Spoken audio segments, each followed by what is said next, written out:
Welcome to our channel. నేను మీ అవని. కథలోకి వెళ్ళే ముందు మన ఛానల్ని తప్పకుండా సబ్స్క్రైబ్ చేసుకోండి, అలాగే షేర్ చేయండి, తప్పకుండా లైక్ చేయండి. కథ ఎలా ఉందో వినేసి వెళ్ళిపోకుండా కామెంట్ చేయండి. ఇంకా కథలోకి వెళ్ళిపోదాం. క్షణం ఒక యుగం. నిన్ను నిన్ను చూడని ఈ నిమిషం. ఈరోజు కథ పేరు. కథలోకి వస్తే సుభద్ర ఇంకా అర్జున్, వీళ్ళిద్దరిది ప్రేమ పెళ్ళి. వీళ్ళిద్దరికి ఇద్దరు ఆడపిల్లలు.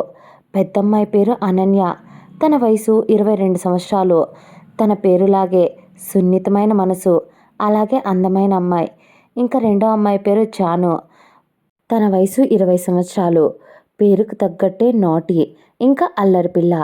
ఇంకా సత్య, చంద్రమోహన్, వీళ్ళిద్దరికి కూడా అన్యోన్యమైన ప్రేమ జంట. వీళ్ళ అన్యోన్యతకు వీళ్ళకి ఒక కొడుకు. ఆ కొడుకు పేరు వశిష్ఠ. అతడి వయసు 23 సంవత్సరాలు. కానీ అందరూ తనని వసి అని పిలుస్తారు. అతను ఒక ఆర్మీ మ్యాన్. అలాగే అతనికి కమాండ్ పోస్ట్ ఆన్ ది వేలో ఉందండి. ఇక ఈ రెండు కుటుంబాలు, ఈ ముగ్గురు పిల్లలు పుట్టక ముందు నుంచే చాలా బెస్ట్ ఫ్రెండ్స్ ఫ్యామిలీస్. అలా రెండు కుటుంబాల ఫ్యామిలీ ఫ్రెండ్స్ అయిపోయాయి. అనన్య తన తల్లిదండ్రులతో పాటు ఉండి సాఫ్ట్వేర్ కంపెనీలో జాబ్ చేసుకుంటూ ఉంది. ఇక జాను విషయానికి వస్తే తనని యుఎస్లో పెట్టి చదివిస్తున్నారు అర్జున్ గారు. సత్య ఇంకా చంద్రమోహన్ గారి పెళ్లి రోజు దగ్గరలో ఉందని అనన్య అప్పుడే మొదలు పెట్టేసిందండి వాళ్ళకి సర్ప్రైజ్ ఇవ్వడానికి. సర్ప్రైజెస్ భాగంలోనే వసీకి కాల్ చేసి, ఇయర్ అయినా రావచ్చు కదా వసీ అని అడుగుతుంది. రావటానికి ట్రై చేస్తాను అని చెప్పాడు. కానీ ఎవరికీ తెలియని నిజం ఏంటంటే తను రావడానికి ఆల్రెడీ ఫిక్స్ అయి ఉన్నాడు. వాళ్ళ పేరెంట్స్ పెళ్లి రోజు మాత్రమే అని కాదండి, అనన్యకు తన మనసులో మాట చెప్పి తనను పెళ్లి చేసుకోవాలి అని. మీరు అనుకున్నది నిజమే, తను అనన్యను లవ్ చేస్తున్నాడు వసి. 2 రోజుల తర్వాత ఉదయం 5 గంటలు అనన్య సత్యగారి మొబైల్కి ఫోన్ చేసి, ఆంటీ తొందరగా రండి, నాకు చాలా భయంగా ఉంది, ప్లీజ్ ఆంటీ త్వరగా రండి అని కంగారు పెడుతుంది. వాళ్ళు ఇద్దరు పరిగెత్తుకుంటూ వాళ్ళ పక్కింటికి వెళ్తారు. వాళ్ళు లోపలికి వచ్చి చూడగా అక్కడ ఎవరూ ఉండరు. అను అను అంటూ అనన్యను పిలుస్తారు. కానీ ఒక్కసారిగా బెలూన్ పగిలిన సౌండ్ వచ్చి వాళ్ళ మీద గులాబీ రేకుల వర్షం కురిపిస్తుంటే ఇద్దరూ హ్యాపీగా ఫీల్ అవుతారు. వెంటనే అనన్య చెవి పట్టుకొని, దొంగ పిల్ల, ఇందుకేనా మమ్మల్ని ఇలా ఫోన్ చేసి పిలిపించావు అని అంటారు. ప్లీజ్ ఆంటీ చెవి వదలరా అని అంటుంది. వీళ్ళు అలా మాట్లాడుకుంటూ ఉండగానే happy anniversary mom and dad అని అంటాడు వశిష్ఠ. తనని చూసిన వెంటనే అక్కడున్న అందరూ హ్యాపీగా ఫీల్ అవుతారు. అందరూ కేక్ కట్ చేసి ఒకరికొకరు తినిపించుకొని సెలబ్రేట్ చేసుకుంటారు. కానీ అక్కడ ఉన్న అందరూ జానుని మిస్ అవుతారు. అదే టైంలో జాను కాల్ చేసి హ్యాపీ యానివర్సరీ ఆంటీ అంకుల్ అని చెప్తుంది. సరే నాకు టైం లేదు, నేను ఎగ్జామ్ రాసి ఆ తర్వాత మళ్ళీ కాల్ చేస్తాను అని చెప్పి కాల్ కట్ చేసేసి వెళ్ళిపోతుంది జాను ఎగ్జామ్ హాల్కి. ఆ తర్వాత అందరూ వెళ్ళిపోతుండగా అందరినీ ఆపి, మీ అందరికీ నేను ఒక విషయం చెప్పాలి, కానీ ఆ విషయం నాకు అనన్యకు సంబంధించింది, కానీ మీరందరూ ఉండగానే చెప్పాలనుకుంటున్నా అని ఒక గులాబీ పువ్వును తీసి మోకాళ్ళ మీద కూర్చొని అనన్యకు లవ్ ప్రపోజ్ చేస్తాడు. ఐ లవ్ యూ అనన్య అంటాడు. తను అలా ప్రపోజ్ చేసేసరికి తన లోపల సిగ్గు తన చెంపల మీద కనిపించి అందరికీ తర్వాత ఆ పువ్వుని తీసుకొని సిగ్గుపడుతూ లవ్ యూ టు వసి అని సిగ్గుపడుతూ తలదించుకుంటుంది. ఇక రెండు కుటుంబాలకి డబల్ హ్యాపీనెస్ అయిపోతుంది ఆ విషయం.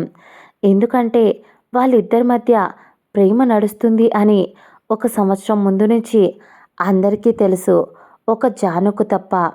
ఆ తర్వాత 6 అక్కడ కూర్చొని మాట్లాడుకుంటూ ఉన్నారు. అన్నయ్య ఎంగేజ్మెంట్ అది ఇది అని టైం వేస్ట్ చేయకుండా డైరెక్ట్గా పెళ్లి ముహూర్తం పెట్టుకుందాం అని అందరూ ఒక నిర్ణయానికి వచ్చేశారు. అలా ఆ రోజు గడిచిపోతుంది. నైట్ జాను తన అక్కకి వీడియో కాల్ చేస్తుంది. ఆ వీడియో కాల్లో తన ముఖంలో సిగ్గు కనిపించడంతో, ఏమైందక్క, ఎందుకలా సిగ్గుపడుతున్నావు అని అడుగుతుంది. జాను అనన్య సిగ్గుపడుతూ, ఇంకొక నెలలో నాకు పెళ్ళి అని అంటుంది. వాట్, నిజంగానా? ఎప్పుడు జరిగింది చెప్పు, ఎవరు మా బావగారు, నాకు ఫోటో కూడా చూపించవా అని అంటుంది. ఫోటో ఎందుకు మరదలు గారు, నన్నే చూడండి అని అనన్య పక్కన వచ్చి నిలబడుకుంటాడు వసి. తనకు కాబోయే బావగారు వసి అని అస్సలు ఊహించలేదు. ఎందుకంటే జాను తనని చిన్నప్పటి నుంచి తన ప్రాణం కన్నా ఎక్కువగా ప్రేమిస్తూ ఉంటుంది. ఆ విషయం తెలిసిన వెంటనే తన కలలన్నీ పగటి కళ్ళలాగా మారిపోయాయి.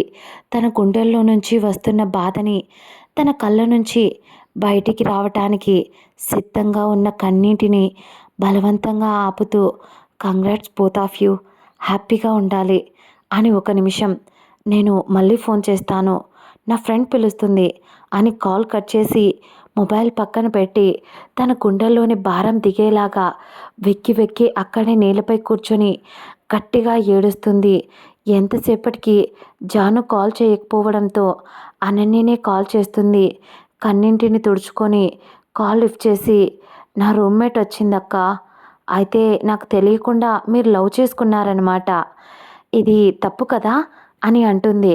లోపల బాధని దాచుకుంటూ పెదవులపైన చిరునవ్వుని అంటించుకొని, జాను మాటకి సారీ అని చెప్పి, ఇద్దరు మీకు చెప్పాలని అనుకున్నాంరా, కానీ నీకు తెలిస్తే ప్రపంచమంతా తెలిసేలాగా చేసేస్తావు కదా, అందుకని నీకేం చెప్పలేదు అని చెప్తారు ఇద్దరు.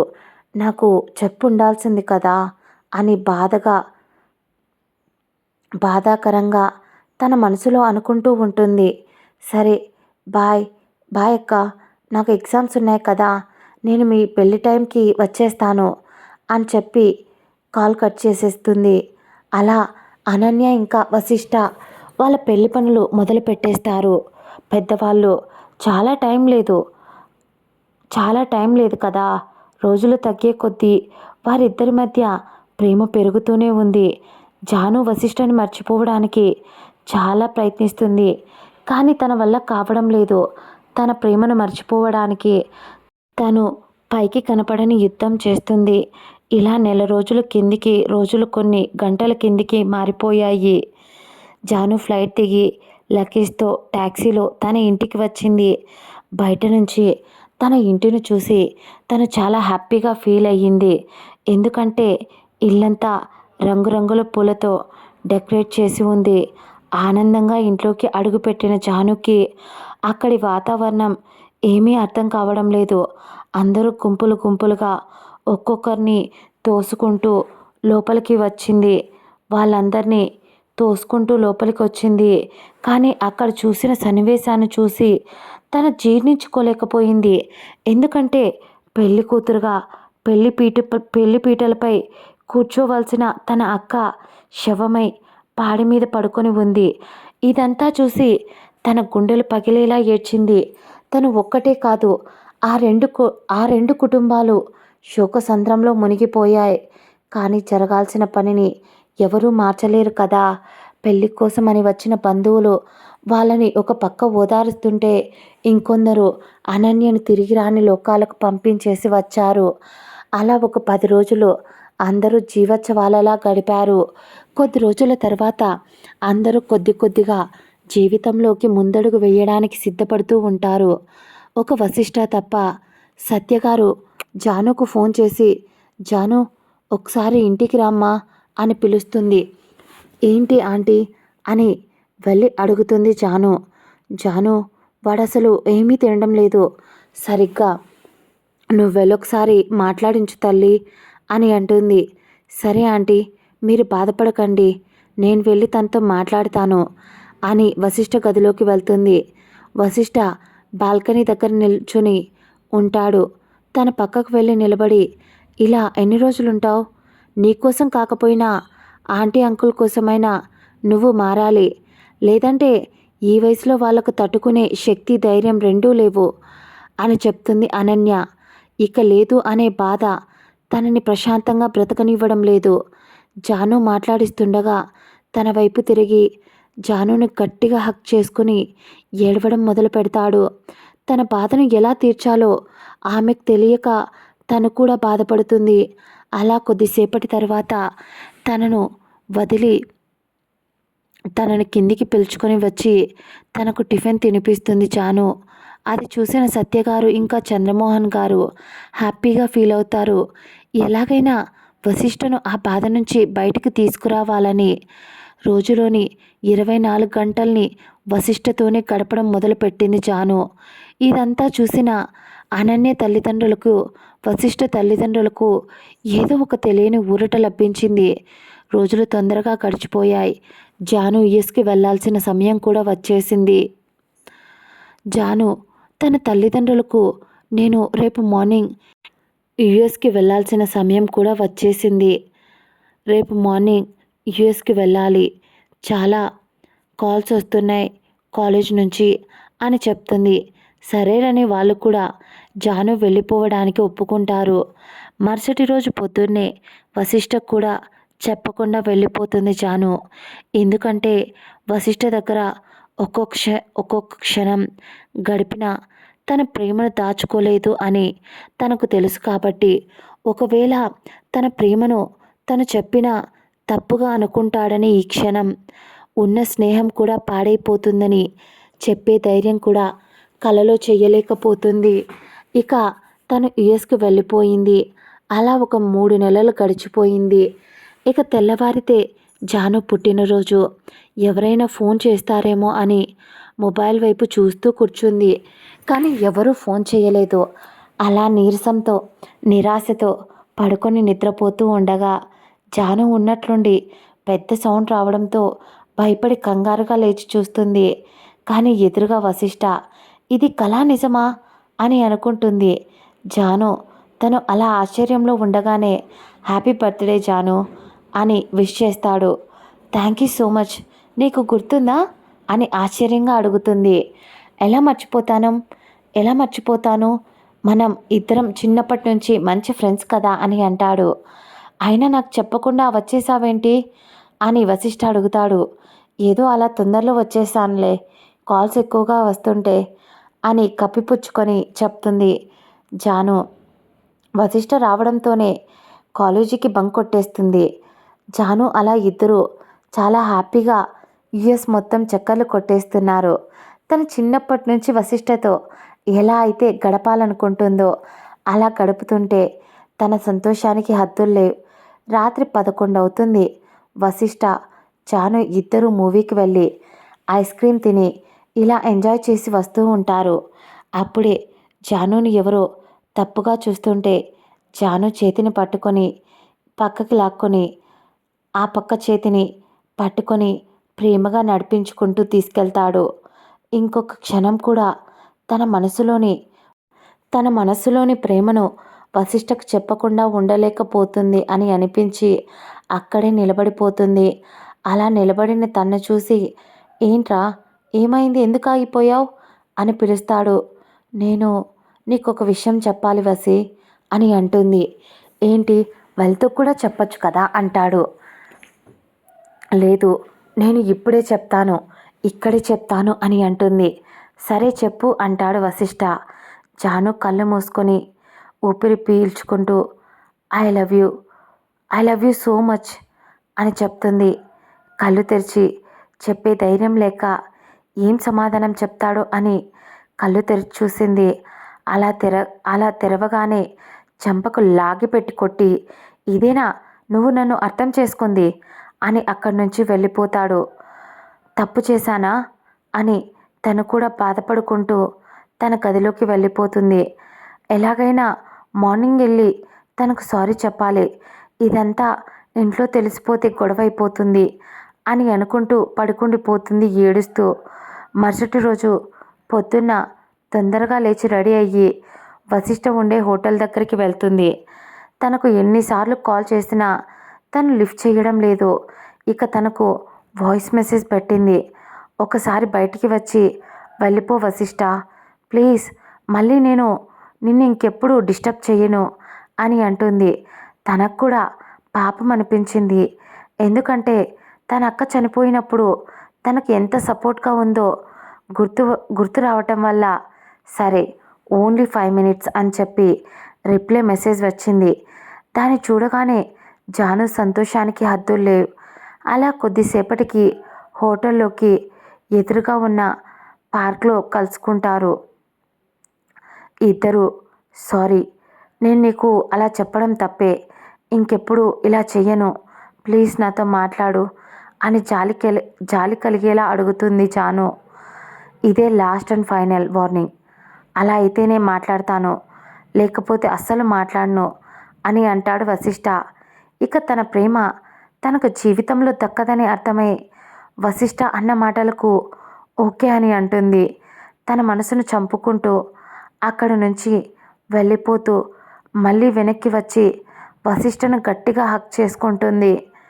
జాను ఎందుకో ఈసారి ఆమె అలా కౌగిలించుకున్న ఆ పద్ధతిలో ఎన్నో అర్థాలు కనిపిస్తున్నాయి వశిష్ఠకి. ఒక్క క్షణం తను కూడా అనన్యను మర్చిపోయి జానుని హత్తుకున్నాడు. పైకి చెప్పలేని ఇది అనే ప్రేమతో, కానీ అది ప్రేమ అన్న విషయం తనకు కూడా అర్థం కావడం లేదు. కొద్దిసేపటికి ఇద్దరు వెనక్కి వస్తారు కౌగిల్ని వీడి. సరే బాయ్ అని చెప్పి జాను ముందుకు నడిచి కొంచెం దూరం వెళ్తుంది. కానీ వశిష్ఠ మాత్రం అక్కడే బెంచ్పై కూర్చొని ఉంటాడు. వశిష్ఠ ముందు నుంచి ఒక పెద్ద కార్ స్పీడ్గా వెళ్ళడం గమనిస్తాడు. ఎంత స్పీడ్గా వెళ్తున్నారేంటి అని చూడగా ఆ 2 కార్లు జాను చుట్టూరా తిరుగుతూ జానుకి ఊపిరాడకుండా చేస్తూ ఉంటాయి. అందులో నుంచి ఒకడు దిగి జానుని కార్లోకి లాక్కునే ప్రయత్నం చేస్తూ ఉంటాడు. తన బలాన్నంతా చూపించి వాళ్ళని వెనక్కి తోస్తూ ఉంటుంది జాను. తను అలా చెయ్యటం వల్ల కోపం వచ్చి జాను చెంప మీద వాడు లాగిపెట్టి కొడతాడు ఒకడు. వాడు కొట్టిన దెబ్బకి తన పెదవి చివరన నుంచి రక్తం కారటం మొదలై తన స్పృహ కోల్పోయి పడిపోతుంది. అలా పడిపోయిన తనని కారులో వేసుకొని క్షణాలలో వెళ్ళిపోతారు. వశిష్ఠ అక్కడి నుంచి కార్ దగ్గరికి పరిగెత్తుకుంటూ వచ్చేలోపు ఇదంతా జరిగిపోతుంది. అసలు ఏం జరుగుతుంది తెలియక ఎవరు వాళ్ళు, జానుని ఎందుకు తీసుకెళ్లారు అని ఆలోచనలో ఏం చెయ్యాలో ఒక నిమిషం తెలియక తనను వెతుక్కుంటూ ఉంటాడు. అప్పుడే తన మొబైల్కి ఒక ఫోన్ వస్తుంది. అందులో ఒక గొంతు, ఏంటి జానుని వెతుకుతున్నావా, తను నీకు దొరకదు అని అంటాడు. ఆ మాటలకు అసలు ఎవర్రా నువ్వు, తన్నెందుకు తీసుకెళ్ళావు, ధైర్యం ఉంటే నా ముందు వచ్చి మాట్లాడు అని అంటాడు. ఖచ్చితంగా వచ్చి మాట్లాడతాను బే, కానీ ఫోన్లో మాట్లాడాల్సింది కూడా కొంచెం ఉంది అని అంటాడు. ఎవరికి చెప్పకుండా నీ సెల్కి మెసేజ్ పంపిస్తాను, ఆ అడ్రస్కి రా అని ఫోన్ కట్ చేస్తాడు. ఇచ్చిన అడ్రస్కి ఎంత తొందరగా వీలైతే అంత తొందరగా వెళ్ళి మళ్ళీ వాడికి ఫోన్ చేస్తాడు. లోపలికి రా అని అంటూ ఆ ఫ్యాక్టరీ డోర్ ఓపెన్ అవ్వడంతో లోపలికి వెళ్తాడు. అక్కడ ఫ్యాక్టరీకి మధ్యలో కొంతమంది ఉంటారు. వశిష్ఠ రావడం చూసి వాళ్ళు పక్కకి జరిగి నిలబడుకుంటారు. వాళ్ళ పక్కకి జరగగానే అక్కడ జానుని పట్టుకొని ఒకడు ఉండటం చూసి, ఎవర్రా నువ్వు, తన్నెందుకు తీసుకొచ్చావు అని అంటాడు. సారీ, నేను తీసుకురాలేదు, మా బాస్ తీసుకురమ్మంటే తీసుకొచ్చాం అని వాడు చెప్తూ ఉంటే వశిష్ఠ ఎవరు మీ బాస్ అని మాట్లాడుతూ ఉండగానే పైనుంచి స్టెప్స్ దిగుతూ ఒకడు వస్తూ ఉంటాడు. అసలు ఎవర్రా నువ్వు, తన్నెందుకు కిడ్నాప్ చేయించావు, అసలు నన్నెందుకు పిలిపించావు అని అంటాడు కోపంగా. రిలాక్స్ బ్రో, చెప్తాను, అన్నీ చెప్పడానికే నిన్ను రప్పించాను. బై ద వే, నా పేరు రాహుల్. ఎవరికీ తెలియని విషయం ఏంటి అంటే నేను ఈ జానుకి బావని అవుతాను. నీకు తెలిసి ఉండదులే, ఎందుకంటే మా మేనత్త మామలది ప్రేమ పెళ్ళి కదా అంటాడు. అయితే ఇలా కిడ్నాప్ చేసి తీసుకురావడం వల్ల మీ పగకి సొల్యూషనా అని అంటాడు వశిష్ఠ. ఆ మాటకు రాహుల్, లేదు, నువ్వు తప్పుగా అనుకుంటున్నావు. మా నాన్న చనిపోయాడు. చనిపోయే ముందు తన చెల్లెల గురించి నాకు చెప్పాడు.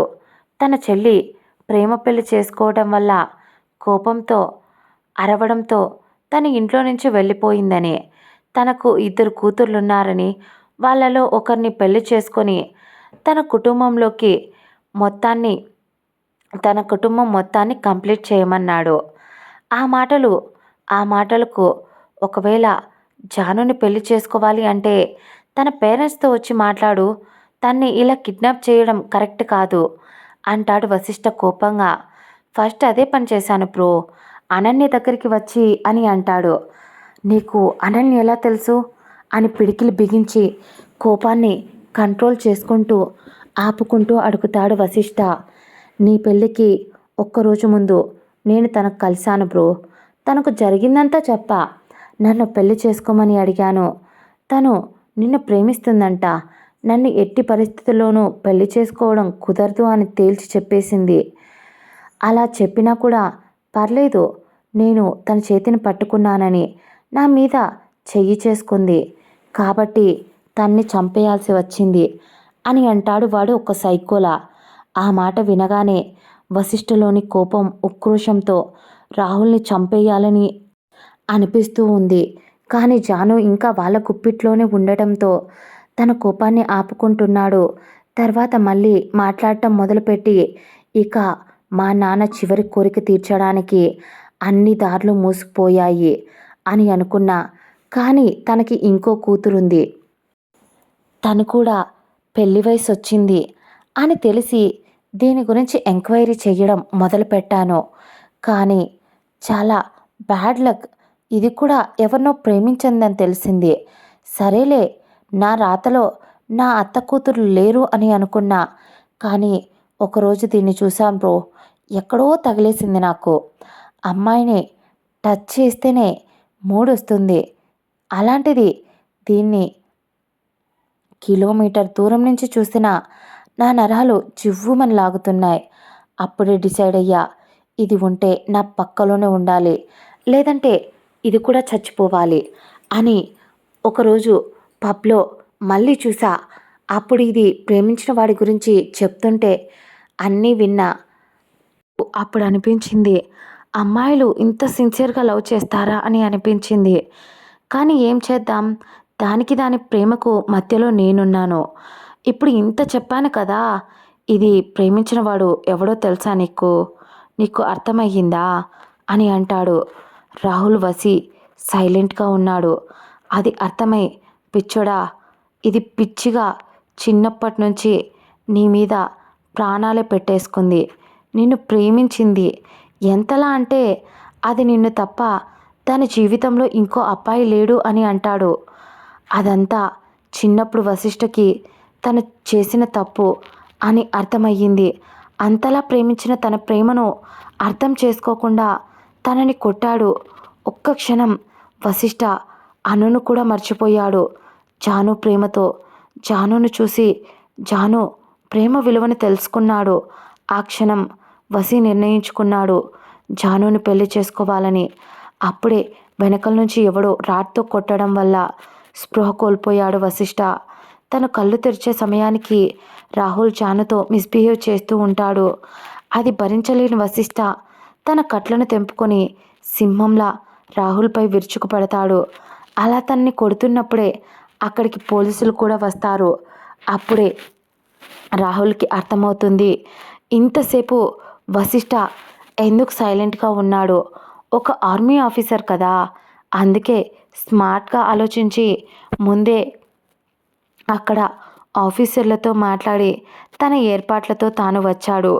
తర్వాత పోలీసులు రాహుల్ని అరెస్ట్ చేశారు. అప్పుడు కూడా వాళ్ళిద్దరినీ చూసి నవ్వుతాడు రాహుల్ ఒక క్రూయల్ స్మైల్తో. అది ఏమీ పట్టించుకోకుండా జానుని వశిష్ఠ తన హోటల్ రూమ్లోకి తీసుకెళ్తాడు. రూమ్లోకి వెళ్ళిన తర్వాత వశిష్ఠను జాను, వశిష్ఠ అని నువ్వు వెళ్ళు, బయటకు వెళ్ళిపో అని అంటూ ఉంటుంది. తను ఎందుకు అలా అంటుంది? మొదట్లో వశిష్ఠకు అర్థం కాలేదు. కొద్దిసేపటి తర్వాత జాను పరిస్థితి చూసిన తర్వాత అతడికి అర్థమవుతుంది. ఎందుకంటే రాహుల్ తనకి డ్రగ్స్ ఇచ్చి ఉంటాడు. కాబట్టి తనను కంట్రోల్ చేసుకోలేకుండా ఉంటుంది. కాబట్టి వశిష్ఠని దూరంగా వెళ్ళమంటుంది. కానీ వశిష్ఠ జానుని వదిలి వెళ్ళాలి అని అనుకోవడం లేదు. ఎందుకంటే ఆ డ్రగ్ ఎంత డేంజరో వశిష్ఠకు తెలుసు కాబట్టి తనకి ఇంకో మార్గం కనిపించలేదు. ఇప్పుడు అతడు అలా ఆలోచిస్తూ ఉంటే క్షణక్షణానికి ఆమె పరిస్థితి మరీ దారుణంగా తయారవుతుంది. ఆమె బట్టలను ఆమె చించుకుంటూ బాడీ మొత్తం వేడిగా అయిపోవడంతో అసలు పిచ్చి పట్టిన దానిలా రూమ్లో ఉన్నవి విసిరి కొడుతూ లేచి తనను తాను కంట్రోల్ చేసుకోలేక ఇబ్బంది పడుతూ ఉంటే ఇక తన వల్ల కాలేదు అని రోజులు తన వల్ల కాలేదు. అన్ని రోజులు ఆమెతో పరిచయం, ఎంత పిచ్చిగా అతడిని లవ్ చేసిందో ఇవన్నీ ఒక్కసారిగా గుర్తు రావడంతో ఆమె దగ్గరికి వెళ్ళాడు. ఒక్క ఉదుటిన ఆమెను దగ్గరికి లాక్కొని కిస్ చేయడం మొదలుపెట్టాడు. ఎంత డీప్గా కిస్ చేస్తున్నాడంటే ఆమెకు ఊపిరి ఆడడం లేదు. పైగా ఆమె ప్రేమ, వీటన్నింటి మధ్య ఇద్దరు చాలా ఎమోషనల్గా అటాచ్ అవుతున్నారు. ఇద్దరి కంట్లో నుంచి కన్నీళ్ళు వస్తూనే ఉన్నాయి. కానీ ముద్దు పెట్టుకోవడం ఆపడం లేదు. సున్నితంగా ఆమె పెదాలను వదిలి ఆ తర్వాత ఆమెను బెడ్పై పడుకోబెట్టి అతడు ఆమె పైకి వంగి ఆమె నుదురుపై ముద్దు పెట్టాడు. అతడు స్పర్శ తగిలేసరికి మెల్లగా కళ్ళు మూసుకుంది. ఊపిరి భారమవుతుంటే గుటకలు మింగుతూ అలాగే ఉంది కళ్ళు మూసుకొని. బాడీ మొత్తం షివర్ అవుతుంది. అది గమనించిన అతడు మెల్లగా ఆమె బుగ్గలపై, ఆమె నుదురుపై, ఆమె చెవిపై ముద్దులు పెడుతూ ఆమె చేతిని అతడి చేతిలోకి తీసుకొని ముద్దు పెట్టి మన కొత్త జీవితం ఇది అని అంటూ అప్పటికే మత్తులో ఉన్న ఆమెతో మాట్లాడుతూ ఆమె డ్రెస్ని అతడే రిమూవ్ చేశాడు. అతడి డ్రెస్ని కూడా తీసేసి ఒక దుప్పటిలా అతడు ఆమెను చుట్టేసి అంతులేని స్వర్గపు లోతుల్లో ప్రేమను కురిపిస్తూ ఆమె ఎదకొసలతో ఆడుకుంటూ ఆమె డ్రగ్ ఎఫెక్ట్ వల్ల ఆమెకు అతడు ఎంత కావాలి అనిపిస్తే అంతా ఆమెకు అతడిని ఇచ్చేసుకుంటూ ఇంకా ఇంకా ప్రేమ లోతుల్లో రుచి చూస్తూ మొదటిసారి కావడం వల్ల ఆమెకు నొప్పిగా ఉన్నా కూడా ఆ నొప్పి కనిపించనివ్వకుండా ఎంత మాయ చేయాలో అంతా చేస్తూ ఆమె బాడీపై అతను చెయ్యని గాయాలు లేవు. ప్రతి ఒక్క చోట తీయని ఒక లవ్ బైట్ని ఇస్తూ ముద్దులు పెడుతూ ఎంగిలి అద్ది కొరుకుతూ ఇంత అందం నాకు మాత్రమే సొంతం అంటూ అతడు ఆమె ఒంటిపై పెట్టే ప్రతి ఒక్క గుర్తు గర్వంగా మెరుస్తూ ఉంటే అతడి వీపుపై ఆమె గోర్లు దిగిపోయి వాళ్ళిద్దరి ప్రేమ అపురూపంగా కనిపిస్తుంది. అలసిపోయి వాళ్ళ ప్రేమలో ఒకరిని ఒకరు తడిసిపోయి ఇక చాలు అని కూడా అనిపించలేదు. ఇంకా కావాలి అనిపించేంత ప్రేమ అతడిది. ఇక తన విషయానికి వస్తే ప్రాణం పోయే సిచ్యువేషన్లో ఉన్న అతన్ని వదులుకోలేదు ఆమె. అలా కాలాన్ని కరిగించేస్తూ ఆ గదిలోనే అలాగే వాళ్ళ సంతోషమైన కలయిక జరిగింది. ఒకే దుప్పటిలో ఇద్దరు వంటిపై బట్టలు లేకుండా అలాగే నిద్రపోయారు. అలసిపోయి ఎప్పటికో మరుసటి రోజు ఒకరిని ఒకరు చూసుకొని కొద్దిగా ఇబ్బంది పడతారు. అలాగే జాను వశిష్ఠను చూసి సిగ్గుపడుతుంది. కానీ వశిష్ఠ మాత్రం తనని హక్ చేసుకొని ఎందుకే నీలో ఇంత ప్రేమను పెట్టుకొని ఎప్పుడు చెప్పలేదు అని అంటాడు. నేను చెప్పాలనుకున్న సమయంలో నువ్వు ఇంకా అక్క ప్రేమించుకుంటున్నారని, మీ పెళ్ళి అని చెప్పారు. అందుకే నేను మీ ఇద్దరి మధ్యలోకి రాకూడదనుకొని సైలెంట్ అయిపోయా. కానీ మళ్ళీ నువ్వే నా జీవితంలోకి ఇప్పుడు రావటం వలన నాలోని ప్రేమ మళ్ళీ మొలకెత్తింది. కాబట్టి నేను నీకు ప్రపోజ్ చేశాను. నీకు ఇష్టం లేకపోతే వెళ్ళిపోవసి. ఇలా జరిగిందని నేను బలవంతం పెడతానని అనుకోకు. నీకు ఇష్టం లేకపోతే వెళ్ళిపోవచ్చు అని అంటుంది జాను. జాను మాటలకు కొంచెం సీరియస్గా ఫేస్ పెట్టి ఏం మాట్లాడుతున్నావు జాను? ఎలా కనిపిస్తున్నాను నేను? నువ్వు హెల్ప్లెస్గా ఉన్నావని అడ్వాంటేజ్ తీసుకున్నాను అని అనుకున్నావా? నీకు నా మీద ఉన్న ప్రేమ తెలియగానే నాలో నీ మీద ప్రేమ పుట్టింది. అది ఒక్క క్షణానికే ఎంతలా పెరిగిందంటే నా ప్రాణం కన్నా ఎక్కువగా పెరిగిపోయింది. అలా నీ మీద ప్రేమ ఉంది కాబట్టే ఇలా నిన్ను కాపాడుకున్నా, ఇలా నిన్ను నా సొంతం చేసుకున్నా అని అంటాడు. తర్వాత జాను పెదాలను ప్రేమగా ముద్దు పెట్టుకుంటాడు. ఆ మాటలకు జాను కళ్ళ నుంచి కన్నీరు మొదలయ్యాయి. అలా వాళ్ళిద్దరి ప్రేమను వ్యక్తపరుచుకొని ఇండియాకి వెళ్ళారు. వెళ్ళిన తర్వాత అక్కడ జరిగిందంతా వాళ్ళ పేరెంట్స్కి చెప్పారు. నలుగురికి చెప్తారు. అనన్య మరణానికి వాడు కారణమని బాధపడతారు. అలాగే వశిష్ఠ జాను కాపాడటం వల్ల వాళ్ళిద్దరి మధ్య ప్రేమ కలగటం, వాళ్ళ 2 కుటుంబాలు చాలా సంతోషంగా ఉంటాయి. తర్వాత వాళ్ళిద్దరికీ పెళ్లి చేయాలని ఫిక్స్ అవుతారు. కొద్ది రోజుల తర్వాత వాళ్ళిద్దరికీ పెళ్ళి కూడా చేసేస్తారు. 2 కుటుంబాలు చాలా సంతోషంగా ఉంటాయి. పైనుంచి అనన్య ఆత్మ జానుని కూడా ఇంకా వశిష్ఠని ఇద్దరిని ఆశీర్వదిస్తుంది. అలా ఆ 2 కుటుంబాలు అంతులేని ప్రేమతో ఆనందంగా ఉంటారు. అలాగే ఉండాలని కూడా కోరుకుందాం. ఇంకేముంది ఫ్రెండ్స్, మన హీరో హీరోయిన్ కలిసిపోయారు. వాళ్ళు హ్యాపీగా ఉన్నారు. ఇక మన స్టోరీకి ఇదే ఎండ్. కథ ఎలా ఉందో వినేసి వెళ్ళిపోకుండా కామెంట్ చేయండి. ఏదో షార్ట్గా మీకు కథ ఇవ్వాలని ఈరోజు అప్లోడ్ చేయాలి.